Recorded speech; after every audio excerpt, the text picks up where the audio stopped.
السلام علیکم دوستو، ویڈیو کو دیکھنے سے پہلے ہمارے اس چینل کو سبسکرائب کر لیں اور نیچے موجود بیل آئیکن کو بھی ضرور کلک کر لیں تاکہ ہماری ویڈیوز آپ کے پاس بر وقت پہنچتی رہیں۔ اب یہ کسی شہنشاہ کی بیٹی نہیں، خالد رضی اللہ عنہ نے کہا، اب یہ تیری بیوی ہوگی، یہ مجھے واپس کرنی پڑے گی۔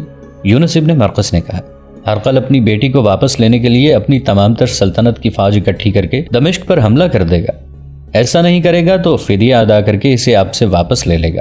خالد رضی اللہ عنہ خاموش ہو گئے۔ اگلی صبح خالد رضی اللہ عنہ واپس روانہ ہوئے۔ وہ بہت خوش تھے، انہوں نے معاہدہ نہیں توڑا تھا اور اپنا مقصد بھی پورا کر لیا تھا۔ دمشق تک جانے والا راستہ آدھا طے ہوا تھا کہ انطاکیہ کی طرف سے 12-14 گھڑ سوار آئے۔ وہ رومی تھے، ان میں ایک اونچی حیثیت کا معلوم ہوتا تھا۔ وہ خالد رضی اللہ عنہ سے ملنا چاہتا تھا، اسے خالد رضی اللہ عنہ تک پہنچا دیا گیا۔ میں شہنشاہ ہرقل کا ایلچی ہوں، اس نے کہا، اور یہ میرے محافظ ہیں۔ میں امن سے آیا ہوں، اس امید کے ساتھ کہ آپ سے بھی مجھے امن اور دوستی ملے گی۔ کیا پیغام لائے ہو؟ خالد رضی اللہ عنہ نے پوچھا۔ شہنشاہ ہرقل کو اطلاع مل گئی ہے کہ آپ نے ہماری فوج اور دمشق سے ہجرت کرنے والوں پر حملہ کیا ہے، ہرقل کے ایلچی نے کہا۔ شہنشاہ نے آپ کے حملے کے متعلق کچھ نہیں کہا، انہوں نے اپنی بیٹی واپس مانگی ہے اور کہا ہے کہ آپ جس قدر فدیہ طلب کریں گے ادا کیا جائے گا۔ شہنشاہ نے یہ بھی کہا ہے کہ آپ فیاض اور کشادہ ظرف ہیں، اگر آپ فدیہ نہ لینا چاہیں تو میری بیٹی مجھے بخش دیں۔ ہرقل نے خالد رضی اللہ عنہ کو فیاض اور کشادہ ظرف کہہ کر ان کی خوشامد نہیں کی تھی۔ وہی خالد رضی اللہ عنہ جو میدان جنگ میں دشمن کے لیے قہر تھے، میدان کے باہر اتنے ہی حلیم اور فیاض تھے۔ اگر تمہارے شہنشاہ نے بخشش مانگی ہے تو اس کی بیٹی کو بخشش کے طور پر لے جاؤ، خالد رضی اللہ عنہ نے ایلچی سے کہا اور رکابوں پر کھڑے ہو کر بلند آواز سے حکم دیا، رومیوں کے شہنشاہ ہرقل کی بیٹی کو اس کے ایلچی کے حوالے کر دو۔ خدا کی قسم، میں نے تم سب کی طرف سے اسے بخشش کے طور پر چھوڑ دیا ہے۔ ہمیں ہرقل کی سلطنت چاہیے، اس کی بیٹی نہیں۔ ہرقل کی بیٹی اس کے سفیر کے ساتھ چلی گئی۔ یونس ابن مرقس نے ٹھیک کہا تھا کہ ہرقل ہر قیمت پر اپنی بیٹی واپس لے لے گا۔ یونس کو خالد رضی اللہ عنہ نے اپنے حصے کے مال غنیمت میں سے بے انداز انعام دینا چاہا، لیکن اس نے صاف انکار کر دیا اور کہا کہ وہ باقی عمر شادی نہیں کرے گا۔ بعد میں اس نے اپنی زندگی اسلام اور جہاد کے لیے وقف کر دی تھی، لیکن اس کی باقی زندگی صرف 2 سال تھی۔ وہ جنگ یرموک میں شہید ہو گیا تھا۔ خالد رضی اللہ عنہ جب مال غنیمت کے ساتھ دمشق میں داخل ہوئے تو ان کی فوج نے دیوانہ وار ان کا استقبال کیا۔ وہ کامیاب لوٹے تھے۔ خالد رضی اللہ عنہ نے پہلا کام یہ کیا کہ امیر المؤمنین ابو بکر رضی اللہ عنہ کے نام بڑا لمبا پیغام لکھوایا، جس میں انہیں دمشق کی فتح کی خوشخبری سنائی۔ یہ بھی لکھا کہ وہ دمشق میں کس طرح داخل ہوئے تھے اور ابو عبیدہ رضی اللہ عنہ نے کیا غلطی کی تھی۔ انہوں نے تفصیل سے لکھا کہ وہ کس طرح رومیوں کے پیچھے گئے اور ان کے سالاروں توما اور ہرپیس کو ہلاک کیا، اور پھر ہرقل کی بیٹی کس طرح واپس کی۔ مال غنیمت کے متعلق لکھا کہ اس کا 5واں حصہ خلافت کے لیے جلدی بھیج دیا جائے گا۔ خالد رضی اللہ عنہ نے یہ پیغام اکتوبر 634 عیسوی کی پہلی تاریخ بمطابق 2 شعبان 13 ہجری کے روز بھیجا تھا۔ قاصد روانہ ہو گیا۔ کئی گھنٹے گزر گئے تو ابو عبیدہ رضی اللہ عنہ خالد رضی اللہ عنہ کے خیمے میں آئے۔ ابو عبیدہ مغموم تھے۔ خالد رضی اللہ عنہ نے پوچھا کہ ان کا چہرہ ملول کیوں ہے؟ ابن الولید، ابو عبیدہ رضی اللہ عنہ نے بوجھل آواز میں کہا، خلیفہ ابو بکر رضی اللہ عنہ فوت ہو گئے ہیں اور اب عمر رضی اللہ عنہ خلیفہ ہیں۔ خالد رضی اللہ عنہ سن ہو کے رہ گئے اور کچھ دیر ابو عبیدہ رضی اللہ عنہ کے منہ پر نظریں جمائے رہے۔ کب فوت ہوئے؟ خالد رضی اللہ عنہ نے سرگوشی میں یوں پوچھا جیسے سسکیاں لے رہے ہوں۔ 22 جمادی الاخر کے روز، ابو عبیدہ رضی اللہ عنہ نے جواب دیا۔ یہ تاریخ 22 اگست 634 عیسوی تھی۔ حضرت ابو بکر صدیق رضی اللہ عنہ کو فوت ہوئے 1 مہینہ اور 8 دن ہو گئے تھے۔ اطلاع اتنی دیر سے کیوں آئی؟ اطلاع جلدی آ گئی تھی، ابو عبیدہ رضی اللہ عنہ نے جواب دیا۔ مدینہ سے قاصد آیا تو اس نے دیکھا کہ ہم نے دمشق کا محاصرہ کر رکھا ہے۔ اس نے سوچا کہ محاصرے کے دوران یہ اطلاع دے دی تو اپنے لشکر میں کوحرام برپا ہو جائے گا اور اس کا محاصرے پر بہت برا اثر پڑے گا۔ اس نے صرف یہ بتایا کہ مدینہ میں خیریت ہے اور کمک آ رہی ہے۔ 1-2 دنوں بعد اس نے پیغام مجھے دے دیا اور چلا گیا۔ میں نے پڑھا اور یہی بہتر سمجھا کہ دمشق کا فیصلہ ہو جائے تو تجھے اور لشکر کو اطلاع دے دوں۔ ابو عبیدہ رضی اللہ عنہ نے نئے خلیفہ کا خط جو ابو عبیدہ رضی اللہ عنہ کے نام لکھا گیا تھا خالد رضی اللہ عنہ کو دے کر کہا، اور یہ وہ خبر ہے جو میں تجھے لڑائی ختم ہونے تک نہیں دینا چاہتا تھا۔ خالد رضی اللہ عنہ خط پڑھنے لگے۔ یہ خلیفہ عمر رضی اللہ عنہ نے ابو عبیدہ رضی اللہ عنہ کو لکھا تھا۔ خط کچھ یوں تھا، خلیفۃ المسلمین عمر کی طرف سے ابو عبیدہ کے نام، بسم اللہ الرحمن الرحیم، میں تجھے اللہ سے ڈرتے رہنے کی نصیحت کرتا ہوں۔ اللہ لازوال ہے جو ہمیں گمراہی سے بچاتا ہے اور اندھیرے میں روشنی دکھاتا ہے۔ میں تمہیں خالد بن ولید کی جگہ وہاں کے تمام لشکر کا سپہ سالار مقرر کرتا ہوں، فوراً اپنی جگہ لے لو۔ ذاتی مفاد کے لیے مومنین کو کسی مشکل میں نہ ڈالنا، انہیں اس پڑاؤ پر نہ ٹھہرانا جس کے متعلق تو نے پہلے دیکھ بھال نہ کر لی ہو۔ کسی لڑائی کے لیے دستوں کو اس وقت بھیجنا جب وہ پوری طرح منظم ہو، اور کوئی ایسا فیصلہ نہ کرنا جس سے مومنین کا جانی نقصان ہو۔ اللہ نے تجھے میری آزمائش کا اور مجھے تیری آزمائش کا ذریعہ بنایا ہے، دنیاوی لالچوں سے بچے رہنا، کہیں ایسا نہ ہو کہ جس طرح تجھ سے پہلے تباہ ہوئے ہیں تو طمع سے تباہ ہو جائے۔ تو جانتا ہے وہ اپنے رتبے سے کس طرح گرے ہیں۔ اس خط کا مطلب یہ تھا کہ خلیفۃ المسلمین عمر رضی اللہ عنہ نے خالد رضی اللہ عنہ کو سپہ سالاری سے معزول کر دیا تھا۔ اب ابو عبیدہ رضی اللہ عنہ سپہ سالار تھے، بلکہ وہ 1 مہینہ 8 دن پہلے سے سپہ سالار تھے۔ اللہ کی رحمت ہو ابو بکر رضی اللہ عنہ پر۔ خالد رضی اللہ عنہ نے خط ابو عبیدہ کو دے کر کہا، وہ زندہ ہوتے تو میرا یہ انجام نہ ہوتا۔ مورخ یعقوبی اور واقدی لکھتے ہیں کہ اللہ کی تلوار جھک گئی تھی۔ اس رات خالد رضی اللہ عنہ سو نہ سکے، ابو بکر رضی اللہ عنہ کو یاد کرتے اور روتے رہے۔ رات جو خالد رضی اللہ عنہ نے مدینہ سے دور دمشق میں خلیفہ اول ابو بکر رضی اللہ عنہ کی رحلت پر روتے گزار دی تھی، اس رات سے 1.5-2 مہینے پہلے مدینہ پر ماتم کے بادل چھانے لگے تھے۔ امیر المومنین ابو بکر رضی اللہ عنہ ایسی حالت میں ٹھنڈے پانی سے نہا بیٹھے جب ان کا جسم گرم اور پسینے سے شرابور تھا۔ فوراً انہیں بخار ہو گیا۔ علاج ہوتا رہا لیکن بخار جسم کو کھاتا رہا۔ اگر امیر المؤمنین آرام کرتے تو شاید بخار کا درجہ حرارت گر جاتا، مگر بیماری کی حالت میں بھی انہوں نے اپنے آپ کو امور سلطنت میں مصروف رکھا۔ ایک روایت یہ بھی ہے کہ ابو بکر رضی اللہ عنہ نے علاج کرایا ہی نہیں تھا۔ انہیں ایک روز تیمارداروں نے کہا کہ طبیب کو بلا کر علاج کرائیں۔ میں نے طبیب کو بلایا تھا، امیر المؤمنین نے کہا۔ اس نے کہا تھا کہ علاج اور آرام کی ضرورت ہے۔ میں نے اسے کہا تھا کہ میں جو چاہوں گا کروں گا۔ میں نے اسے واپس بھیج دیا تھا۔ علاج کیوں نہیں کرایا امیر المؤمنین؟ آخری منزل پر آن پہنچا ہوں میرے رفیقو، خلیفۃ المسلمین ابو بکر رضی اللہ عنہ نے کہا۔ اللہ نے جو کام میرے سپرد کیے تھے وہ اگر سب کے سب پورے نہیں ہوئے تو میرے لیے یہ اطمینان کیا کم ہے کہ میں نے کوتاہی نہیں کی۔ میں اللہ کے محبوب کے پاس جا رہا ہوں۔ تاریخ گواہ ہے کہ ابو بکر رضی اللہ عنہ نے اپنے 2 سال اور 3 ماہ کے دور خلافت میں معجزہ نما کام کیے تھے۔ رسول کریم صلی اللہ علیہ وآلہ وسلم کی وفات کے فوراً بعد ارتداد کا جو فتنہ تمام سرزمین عرب میں پھیل گیا تھا وہ ایک جنگی طاقت تھی جسے ختم کرنے کے لیے اس سے زیادہ جنگی طاقت کی ضرورت تھی۔ لیکن ابو بکر رضی اللہ عنہ نے تدبر سے اور جنگی فہم و فراست سے مجاہدین اسلام کی قلیل تعداد کو استعمال کیا اور تھوڑے سے عرصے میں ارتداد کے فتنے اور اس کی جنگی طاقت کو ریزہ ریزہ کر دیا۔ اس کے نتیجے میں ان تمام قبیلوں نے جو ارتداد کی لپیٹ میں آ گئے تھے اسلام قبول کر لیا۔ ابو بکر رضی اللہ عنہ نے آنے والے مسلمان حکمرانوں، عمراء اور وزراء کے لیے یہ سبق ورثے میں چھوڑا کہ ان میں بے لوث جذبہ ہو، اقتدار کی ہوس اور کوئی ذاتی مفاد نہ ہو تو پوری قوم مجاہدین کا لشکر بن جاتی ہے، اور قوم کی تعداد کتنی ہی کم کیوں نہ ہو وہ کفر کی چٹانوں کے دل چاک کر دیا کرتی ہے۔ یہ سربراہ سلطنت پر منحصر ہے کہ قوم فتح و کامرانی کی رفتوں تک جاتی ہے یا ذلت و رسوائی کی اندھیری کھائیوں میں۔ ارتداد کے علاوہ بھی کہیں بغاوت اور کہیں شورش تھی۔ خلیفہ اول ابو بکر رضی اللہ عنہ نے ہر سو امن و امان قائم کر دیا تھا۔ فتنہ و فساد نہ رہا، بغاوت اور شورش نہ رہی تو ابو بکر رضی اللہ عنہ نے انتہائی جرت مندانہ فیصلہ کیا۔ انہوں نے مجاہدین کو فارس جیسی شہنشاہی کے خلاف اور پھر اسی جیسی دوسری بڑی جنگی طاقت کے خلاف بھیج دیا۔ مجاہدین نے کسرا کی طاقت کو کچل کر اس کے بے شمار علاقے کو اسلامی سلطنت میں شامل کر لیا، پھر قیصر روم کی فوج پر دہشت بن کر چھا گئے اور اس کے کئی علاقے اسلامی سلطنت میں آ گئے۔ کسرا بھی اور قیصر بھی اپنے آپ کو ناقابل تسخیر سمجھتے تھے۔ مسلمانوں نے خلیفہ اول کے احکام کی پیروی کرتے ہوئے ان دونوں دشمنان اسلام کا گھمنڈ توڑ دیا اور اسلامی فوج کو ایک طاقت بنا دیا۔ انہی جنگوں میں مجاہدین کو فوج کی صورت میں منظم کیا گیا تھا۔ ابو بکر رضی اللہ عنہ کی سب سے بڑی کامیابی یہ تھی کہ اسلام ایک مذہب کی صورت میں ہی عرب سے عراق اور شام میں نہ پھیلا، بلکہ اس سے اسلامی تمدن اور اسلامی تہذیب بھی پھیلی، بلکہ یوں کہنا درست ہوگا کہ ایک نئے کلچر نے جنم لیا جسے لوگوں نے اسلامی کہا اور اسے اپنایا۔ اس سے پہلے تو لوگ فارس اور روم کے کلچر کو ہی تہذیب و تمدن سمجھتے اور اسے فوراً قبول کر لیتے تھے۔ خلیفہ اول جیسے تھک سے گئے تھے اور پوری طرح مطمئن تھے کہ وہ خالق کے حقیقی کے حضور جا رہے ہیں اور سرخرو جا رہے ہیں۔ اس دور کی تحریروں سے اور مورخوں کی تحقیقات سے پتہ چلتا ہے کہ ابو بکر رضی اللہ عنہ کو ایک مسئلہ پریشان کر رہا تھا۔ یہ تھا ان کی جانشینی کا مسئلہ۔ انہوں نے اپنے اہل خانہ سے اس مسئلے کا ذکر کیا تھا۔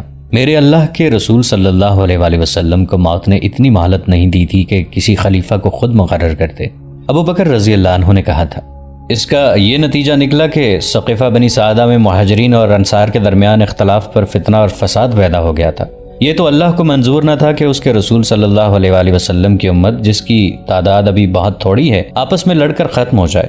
اللہ نے امت کا اتحاد میرے ہاتھ پر قائم رکھا۔ خدا کی قسم، میں رسول اللہ صلی اللہ علیہ وآلہ وسلم کی امت کو اس فساد میں نہیں ڈال کر مروں گا کہ میرے بعد خلیفہ کون ہو۔ میں خلیفہ خود مقرر کر کے جان اللہ کے سپرد کروں گا۔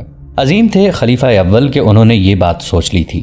اس دور کے تھوڑا عرصہ بعد کے وقائع نگار اور مبصر لکھتے ہیں کہ خلیفہ اول نے سوچ لیا تھا، قبیلوں یا طبقوں یا افراد میں جب اقتدار کی ہوس پیدا ہو جاتی ہے تو قوم کا اتحاد پھٹے ہوئے دامن کی مانند ہو جاتا ہے۔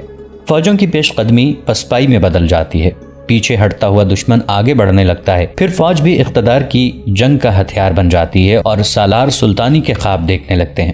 مسلمانوں کا وہ دور فتوحات سے مالا مال ہو رہا تھا، درخشاں روایات جنم لے رہی تھیں اور یہی تاریخ اسلام کی بنیاد بن گئی تھی۔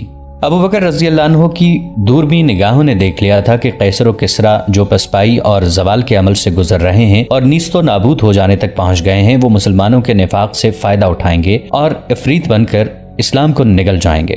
کیا عمر کو لوگ قبول کر لیں گے؟ ابو بکر رضی اللہ عنہ نے اپنے اہل خانہ سے کہا، شاید نہ کریں، عمر مزاج کا بہت سخت ہے، اپنے احباب سے مشورہ لے لیتا ہوں۔ ابو بکر رضی اللہ عنہ نے عبد الرحمن رضی اللہ عنہ بن عوف کو بلایا اور تنہائی میں بٹھایا۔ ابن عوف ابو بکر رضی اللہ عنہ نے کہا، کیا تو مجھے سچے دل سے بتا سکتا ہے کہ عمر بن خطاب کیسا آدمی ہے؟ تو اسے کیسا سمجھتا ہے؟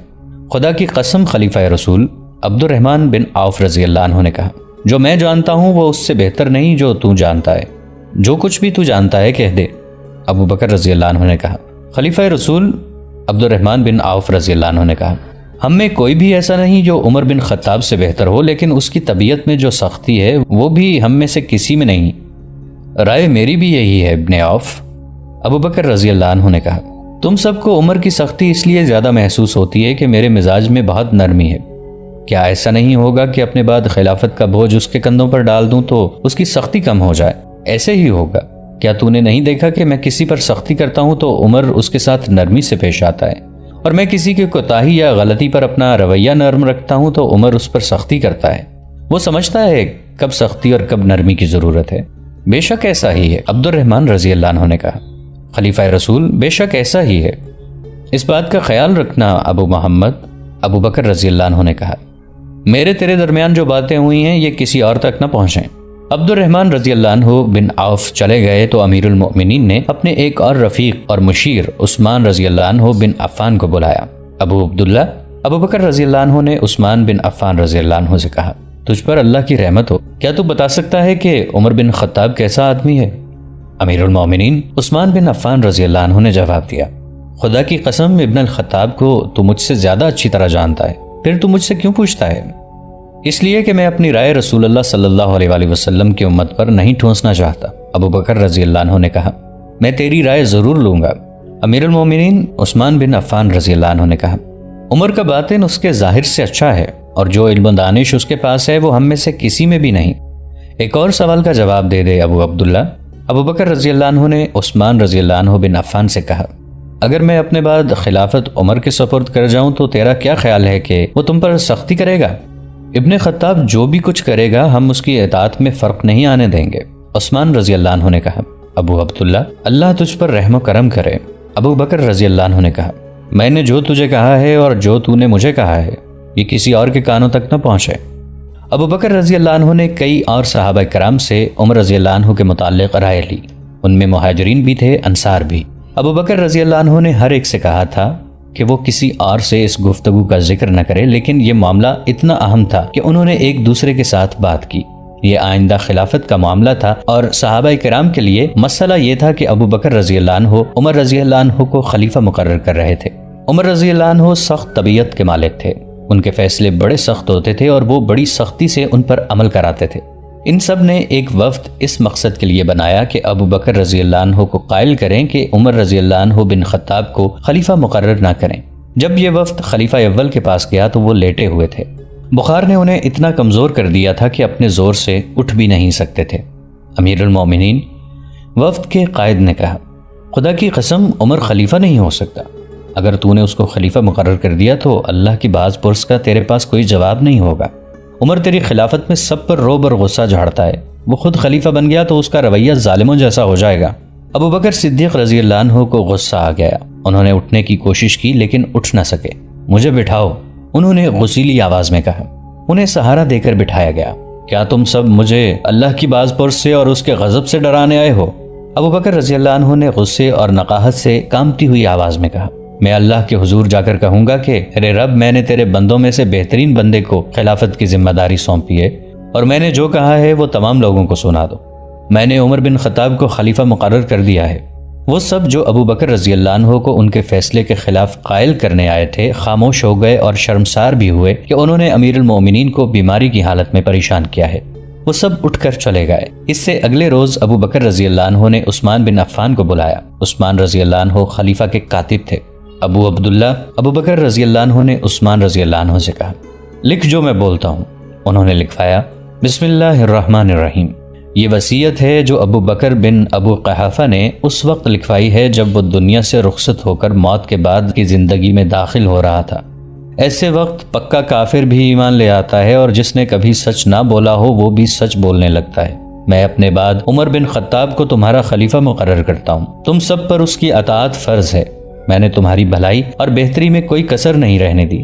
اگر عمر نے تم پر زیادتی کی اور عدل و انصاف نہ کیا تو وہ ہر انسان کی طرح اللہ کے حضور جواب دہ ہوگا۔ مجھے امید ہے کہ عمر عدل و انصاف کا دامن نہیں چھوڑے گا۔ میں نے جو فیصلہ کیا ہے اس میں تمہاری بھلائی اور بڑائی کے سوا اور کچھ نہیں سوچا۔ وصیت لکھواتے لکھواتے ابو بکر رضی اللہ عنہ پر غشی طاری ہو گئی تھی۔ انہوں نے یہاں تک لکھوایا، میں اپنے بعد عمر بن خطاب کو، اور وہ غشی میں چلے گئے۔ عثمان بن عفان رضی اللہ عنہ نے خود یہ فقرہ مکمل لکھ دیا، تمہارا خلیفہ مقرر کرتا ہوں، تم سب پر اس کی اطاعت فرض ہے۔ میں نے تمہاری بھلائی اور بہتری میں کوئی کسر نہیں رہنے دی۔ ابو بکر رضی اللہ عنہ ہوش میں آ گئے۔ ابو عبداللہ ابو بکر رضی اللہ عنہ نے کہا، پڑھ جو میں نے لکھوایا ہے۔ عثمان بن عفان رضی اللہ عنہ نے پڑھ کر سنایا۔ اللہ اکبر۔ ابو بکر رضی اللہ عنہ نے کہا، خدا کی قسم جو تو نے سوچ کر لکھا ہے وہ سوچ غلط نہیں تھی۔ تو نے یہ سوچ کر عبارت پوری کر دی کہ میں غشی کی حالت میں ہی دنیا سے رخصت ہو گیا تو نامکمل وصیت خلافت کے لیے جھگڑے کا باعث بن جائے گی۔ بے شک امیر المومنین عثمان بن عفان رضی اللہ عنہ نے کہا، میں نے یہی سوچ کر عبارت مکمل کر دی ہے، اللہ تجھے اس کی جزا دے۔ ابو بکر رضی اللہ عنہ نے کہا، انہوں نے عثمان بن عفان کے الفاظ نہ بدلے اور وصیت مکمل لکھوا دی۔ مجھے اٹھا کر مسجد کے دروازے تک لے چلو، امیر المومنین نے کہا۔ ان کے مکان کا ایک دروازہ مسجد میں کھلتا تھا۔ وہ دروازہ کھولا گیا، نماز کا وقت تھا۔ بہت سے لوگ مسجد میں آ چکے تھے۔ ابو بکر رضی اللہ عنہ کی زوجہ اسما بنت عمیس انہیں دونوں ہاتھوں سے سہارا دے کر مسجد والے دروازے تک لے گئیں۔ نمازیوں نے انہیں دیکھا تو متوجہ ہوئے۔ میرے بھائیو، ابو بکر رضی اللہ عنہ نے نقاہت کے باوجود بلند آواز سے بولنے کی کوشش کرتے ہوئے کہا، کیا تم اس شخص پر راضی ہوگے جسے میں خلیفہ مقرر کروں؟ میں نے اس میں تمہاری بھلائی سوچی ہے اور اپنے کسی رشتہ دار کو خلیفہ مقرر نہیں کیا۔ میرے بعد عمر بن خطاب خلیفہ ہوگا۔ کیا تم سب اس کی اطاعت کرو گے؟ ہاں امیر المومنین۔ بہت سی آوازیں سنائی دیں۔ ہم اس فیصلے کو قبول کرتے ہیں، ہم ابن خطاب کی اطاعت قبول کریں گے۔ اس کے بعد ابو بکر رضی اللہ عنہ نے وصیت پر اپنی مہر ثبت کر دی۔ ابو بکر رضی اللہ عنہ کا پیشہ تجارت تھا، لیکن خلافت کا بوجھ کندھوں پر آ پڑا تو تجارت کی طرف توجہ نہ دے سکے۔ گزر اوقات تو کرنی ہی تھی۔ انہوں نے اپنے کنبے کے لیے بیت المال سے کچھ الاؤنس منظور کرا لیا تھا۔ اب جب انہوں نے محسوس کیا کہ وہ زندہ نہیں رہ سکیں گے تو انہوں نے اپنے اہل خانہ سے کہا کہ جو ان کی تھوڑی سی زمین ہے وہ ان کی وفات کے بعد بیچ کر یہ تمام رقم جو وہ گزارے کے لیے بیت المال سے لیتے رہے ہیں بیت المال میں جمع کرا دیں۔ سب میرے قریب آ جاؤ۔ ابو بکر رضی اللہ عنہ نے آخری وقت اہل خانہ کو بٹھا کر کہا، مجھے صرف 2 کپڑوں کا کفن پہنا کر دفن کر دینا۔ تم دیکھتے رہے ہو کہ میں ایک ہی کپڑا پہنا کرتا تھا، اس کے ساتھ ایک کپڑا اور ملا لینا۔ ان کپڑوں کو پہلے دھو لینا۔ ہم 3 نئے کپڑے لے سکتے ہیں۔ عائشہ رضی اللہ عنہ نے کہا، کفن 3 کپڑوں کا ہوتا ہے؟ نہیں عزیز بیٹی۔ ابو بکر رضی اللہ عنہ نے کہا، کفن تو اس لیے ہوتا ہے کہ جسم سے کوئی مواد اور نمی نکلے تو اسے کفن چوس لے۔ کفن پرانے کپڑوں کا ہوا تو کیا، نئے کپڑے پہننے کا حق زندہ لوگوں کا ہے۔ مجھے غسل اسما بنت عمیس یعنی ان کی زوجہ دیں گی۔ اگر اکیلے غسل نہ دے سکے تو اپنے بیٹے کو ساتھ لے لے۔ اتنے میں اندر اطلاع دے دی گئی کہ عراق کے محاذ سے مسنا بن حارثہ آئے ہیں۔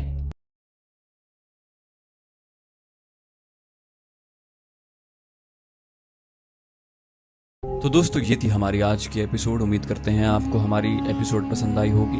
جانے سے پہلے اس ویڈیو کو لائک، شیئر اور کامنٹ کرنا مت بھولیے. اور اگر آپ ہمارے چینل پر نئے ہیں تو اسے سبسکرائب کیجئے اور بیل آئیکن پر کلک کیجئے تاکہ آپ کو تمام ویڈیوز فوراً ملتی رہیں. اگلی ویڈیو تک کے لیے اپنا خیال رکھیے. اللہ حافظ.